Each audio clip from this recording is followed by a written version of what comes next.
L'aspect social chez EasyJet n'existe pas réellement. Nous n'avons pas de prévoyance, par exemple. Il y a un certain nombre de taxes que la compagnie ne paye pas en France. Nous ne pouvons pas avoir accès à la formation professionnelle, pas de participation aux bénéfices, alors que la compagnie réalise encore une fois des bénéfices extraordinaires.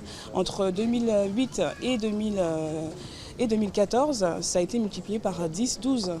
Il n'y a qu'à comparer des fiches de paye d'EasyJet à celles de Air France, par exemple, parce qu'on aime bien faire cette comparaison-là. Non, nous ne sommes pas mieux payés. Je veux dire, il faut voir après le fait qu'on n'a pas de possibilité d'évolution de carrière, nous n'avons pas de grille de salaire. On tire la sonnette d'alarme en disant il commence à y avoir un malaise énorme au sein du PNC. Le PNC, donc ce sont les hôtesses et stewards, qui commencent à être excessivement fatigués, notamment après un été où les changements de planning ont été très intenses.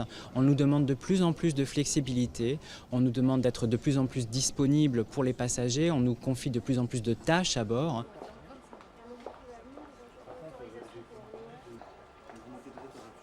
C'est une compagnie qui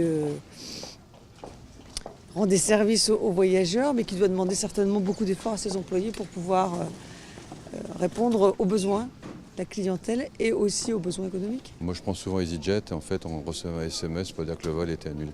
Donc c'est pratique.